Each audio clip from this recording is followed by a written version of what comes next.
Daily. Taste the Daily.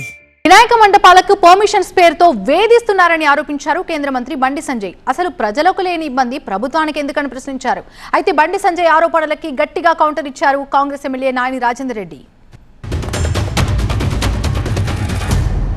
Vinayaka నవరాత్రులు వస్తే ఏం చేస్తుండే వాళ్ళ తెలంగాణ మొత్తము ఒక భయానక పరిస్థితిలో వినాయక నవరాత్రులు జరుపుకునే పరిస్థితి.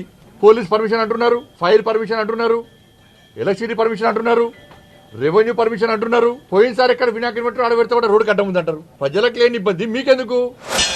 మేము వినాయక చవితికి ఉచితంగా మట్టి విగ్రహాలు పర్యావరణ కాపాడుకోవటానికి భవిష్యత్ తరాలకు మేము వనరులు అందించడానికి మేము పూర్తి స్థాయిలో 30,000 విగ్రహాలని మట్టి విగ్రహాలను తీసుకొచ్చి మేము ఇక్కడ ఫ్రీగా పంచుతున్నాం నియోజకవర్గానికి.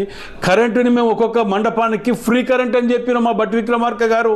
మీరు మాటలు చెప్పుకొని బతికేటోళ్ళం, మేము చేతలు చెప్పుకొని బతికేటోళ్ళం, చేసి చూపించుకు బతికేటోళ్ళం. మేము ఇవాళ మీకు ఎన్నడన్నా ఆలోచన వచ్చిందా? ప్రతి మండపానికి ఫ్రీ కరెంట్ ఇవ్వాలని వచ్చిందా? పిల్లలు యువత చాలన్ను కడటానికి కరెంట్ ఆఫీసర్ చుట్టూ తిరిగేది. దుర్గామాత వాటికి కూడా ఫ్రీ అని చెప్పినాం. అది మా యొక్క ఒరిజినాలిటీ. మీరైతే డూప్లికేట్ దుకాణం, మీ దుకాణం ఇబ్బంది అవుతుంది.